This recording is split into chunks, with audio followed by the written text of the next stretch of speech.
రెడీనా? మీడియా మిత్రులందరికీ నమస్కారం అండి. రాష్ట్రంలో ఆయుష్మాన్ ఆరోగ్య మందిర్ కేంద్రాల ద్వారా గ్రామీణ ప్రాంతాల్లో ఆరోగ్య సేవలు అందిస్తున్న కమ్యూనిటీ హెల్త్ ఆఫీసర్స్ అందరము గత 6 సంవత్సరాల నుంచి మాకున్న సమస్యలన్నీ తీవ్రతరమయ్యి మా కడుపులు మండి వాటి సమస్యల పరిష్కారం కొరకు మేము ఈరోజు ఈ నిరసన కార్యక్రమం అనేది మొదలు పెట్టడం జరిగింది. దీనికి సంబంధించి మేము గత నెలల్లోనే నోటీస్ ఇచ్చి కమిషనర్ గారితో, అంతకుముందున్న కమిషనర్ల గారితో, అధికారులతో, గవర్నమెంట్లో ప్రభుత్వ పెద్దలతో అందరితో కూడా ఎన్ని రకాలుగా మేము చర్చించినా సరే మాకంటూ ఇప్పటి వరకు ఏ స్పష్టమైన రిజల్యూషన్స్ అనేది ఏవి ఇవ్వలేము అని కూడా వాళ్ళు కరాఖండిగా చెప్పేస్తూ ఉన్నారు. సో ఇటువంటి పరిస్థితుల్లో గత 15 సంవత్సరాలుగా నర్సింగ్ చదివిన వారికి మన ఆంధ్రప్రదేశ్లో ఏ ఒక్క రెగ్యులర్ నోటిఫికేషన్ ద్వారా ఒక్క పోస్ట్ ఫిలప్ చేసిన దాఖలాలు కూడా లేవు. ఇదే 10 సంవత్సరాల్లో పక్కన తెలంగాణ రాష్ట్రంలో దాదాపు 10,000 మంది పర్మనెంట్ ఉద్యోగులుగా నర్సింగ్ వాళ్ళని రిక్రూట్ చేసుకోవడం జరిగింది.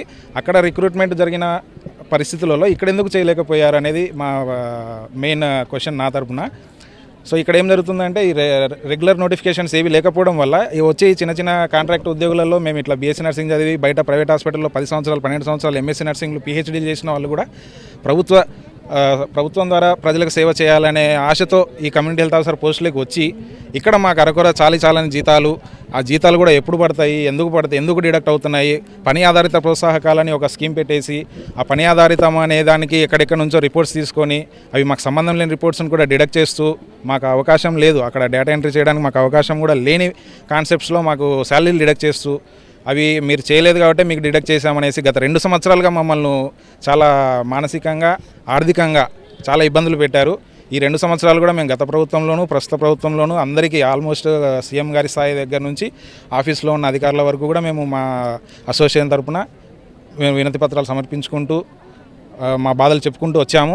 అయినా సరే ఇప్పటివరకు మాకు ఎటువంటి స్పష్టమైన రిజల్యూషన్స్ ఏవి రాకపోవడం వలన ఈరోజు మా పిలుపు మేరకు మా కమ్యూనిటీ హెల్త్ ఆఫీసర్స్ అందరూ కూడా ఈరోజు గౌరవ కమిషనర్ గారి ఆఫీస్ దగ్గరికి చేరి వారి స్వతహాగా వాళ్ళ ప్రాబ్లమ్స్ చెప్పుకోవడానికి వినతి పత్రం సమర్పించడానికి వచ్చారు. ఇందులో మా ప్రధానమైన డిమాండ్స్ ఏంటంటే మాకు ఆర్థికపరమైన స్థిరత్వం అనేది ఏర్పరచాలి. ఈ ఆర్థికపరమైన స్థిరత్వం లేకపోవడం వల్ల బయట పెరుగుతున్న ఖర్చులతో మా కుటుంబ పోషణకు కూడా మేము నోచుకోలేక పిల్లలను పస్తులు ఉంచాల్సినంత కఠినతరమైన పరిస్థితులు మాకు ఎదురవుతూ ఉన్నాయి.